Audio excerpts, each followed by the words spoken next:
মুক্তি চাই, মুক্তি চাই। এই ভোর রাতে কমরেড কলতান দাশগুপ্তকে মিথ্যা মামলায় অ্যারেস্ট করা হলো কেন?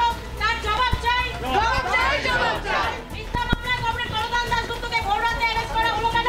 তার জবাব চাই, জবাব চাই, জবাব চাই। জবাব তোমায় দিতেই হবে, দিতেই হবে, দিতেই হবে। আমি জাস্ট বলে আছি নইলে গদি ছাড়তে হবে। ইনকলাব জিন্দাবাদ, জিন্দাবাদ, জিন্দাবাদ। ইনকলাব, ইনকলাব, ইনকলাব জিন্দাবাদ। তোমায় জবাব দিতে আরজি করের নৃশংস ঘটনার প্রতিবাদে সারা রাজ্য, সারা দেশ, এমনকি সারা পৃথিবী জুড়ে যখন ধিক্কার চলছে, তখন যারা একেবারে আন্দোলনের সামনের সারিতে, যাদের মাধ্যমেই এই আন্দোলনটা শুরু হয়, কমরেড কলতান দাশগুপ্ত রাজ্যের মানুষ যেটা বলছেন, বুদ্ধদেব ভট্টাচার্যের দেহদানের যে মিছিল, সেখান থেকে মীনাক্ষী মুখার্জিরা গিয়ে যদি আরজি করের তিলোত্তমার গাড়ি, সববাহী গাড়িটা না আটকাতো, তাহলে এখানে আন্দোলনটা আসতেই পারতো না।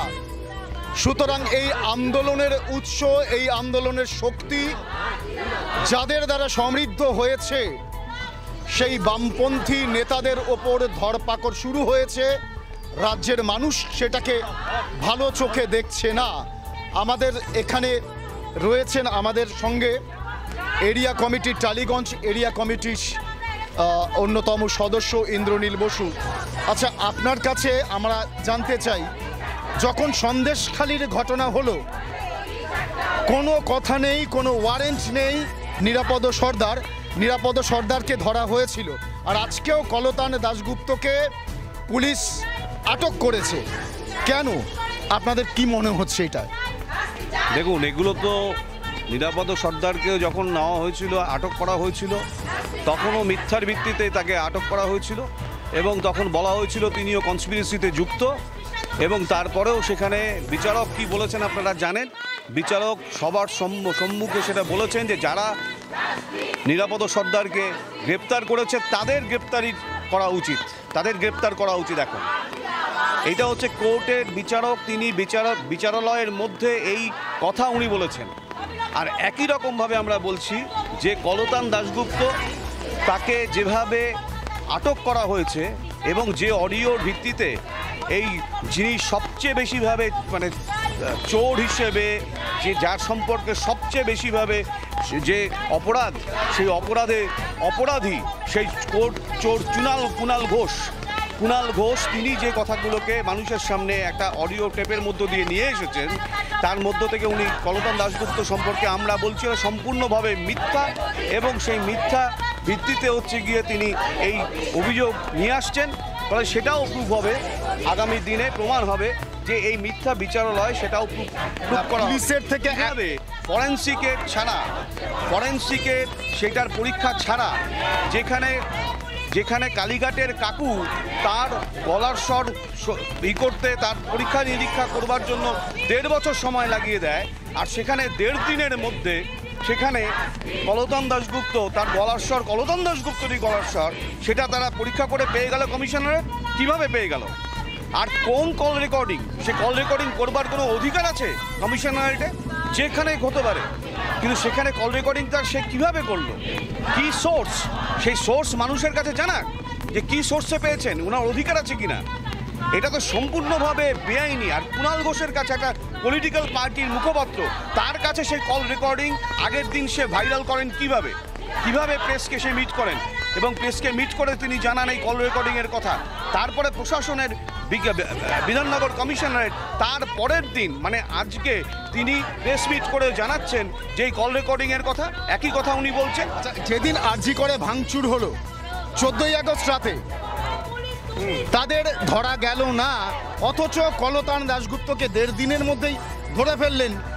এটা কলকাতা পুলিশের একটা, আপনি এফিসিয়েন্সি বলবেন না, দক্ষতা বলবেন না, ওটা পারলো না, কিন্তু এটা পারলো তো, এটাকে দক্ষতা বলবেন না? এটা এফিসিয়েন্সি নয়, ওটা ওই যে এফিসিয়েন্সির কথা এখন তুমি বলছেন, ওটাও খুব এফিসিয়েন্সির সঙ্গে প্রমাণ লোপাট করবার জন্য এই 14 তারিখের যে ঘটনা, সেখানে পুলিশ কোনো ভূমিকা পালন করেনি এটা জেনে।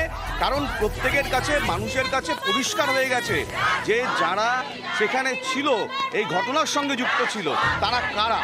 প্রত্যেকে আইডেন্টিফাইড, প্রত্যেকে তাদের চিহ্নিত করেছে যে তৃণমূল কংগ্রেসের কর্মী তারা, এবং সেটা প্রমাণিত হয়ে গেছে। ফলে এটা মানুষের কাছে নতুন করে কোনো কথা বলার জায়গায় নেই। পুলিশ 14ই আগস্ট যে ঘটনা তারা ঘটিয়েছেন, সেটা পুলিশের তত্ত্বাবধানে এই ঘটনাকে ঘটানো হয়েছে, এবং আমরা বিনীত গোয়েল পুলিশ কমিশনার, তার আমরা পদত্যাগ চাই। সেই কথা আমরা বলেছি ডিসি সেন্ট্রাল, সেই ডিসি সেন্ট্রাল ইন্দিরা মুখার্জি, তার আমরা পদত্যাগ চাই। যেখানে সুদীপ অভিজ্ঞ দেখে তিনি বলেছিলেন যে উনি হচ্ছেন গিয়ে ফিঙ্গারপ্রিন্ট এক্সপার্ট, সেই নাম দিয়ে উনি বলেছিলেন সেই অভিযোগ যে মিথ্যা, সেই কথা যে মিথ্যা, মানুষের কাছে এই মিথ্যাগুলোকে বলেছেন, তার জন্য তাদের আমি পদত্যাগ চাই। এবং এই এতগুলোকে ভাগবার জন্য আজকে কলতান দাশগুপ্ত, যেহেতু সে 9 তারিখে যে লাশ পাচার করবার চেষ্টা করেছিল, তারা সেই লাশকে পাচার করতে পারেনি।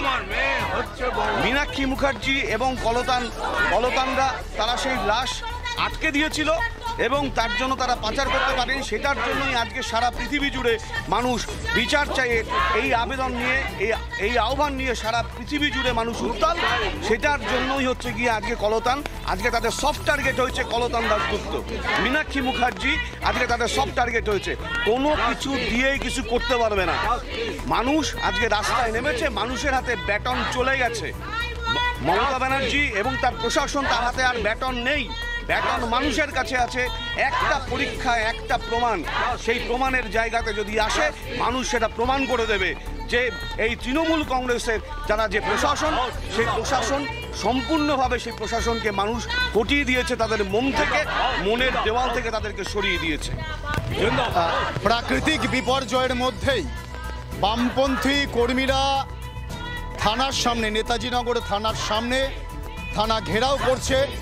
তাদের দাবি, তাদের কথা, মীনাক্ষী মুখার্জি, এই কলতান দাশগুপ্ত, তারা যেহেতু তিলোত্তমার লাশটাকে আটকে রেখেছিল অনেকক্ষণ, এবং তাদের কারণেই এই সারা পৃথিবী জুড়ে ঘৃণিত হচ্ছে এই সরকার বামপন্থীদের কথা অনুযায়ী, সেই কারণে এই কলতান মীনাক্ষীরা হচ্ছে টার্গেট। বারে বারে এটা প্রমাণিত হয়েছে যে বামপন্থীদের খতম করতে হবে বলছেন বামপন্থীরা, কিন্তু তাদের নিশ্চিত বিশ্বাস প্রকৃত সত্যের উদ্ঘাটন হবে, প্রকৃত সত্যের উদ্ঘাটন হবে। মানুষ এই সত্যকে ছিনিয়ে নেবে। উই ওয়ান্ট জাস্টিস বলছেন, উই ডিমান্ড জাস্টিস, সেই জাস্টিস তারা ছিনিয়ে নেবে। ক্যামেরায় বিশালের সাথে শঙ্কর সাহা, ডিবি নিউজ, কলকাতা।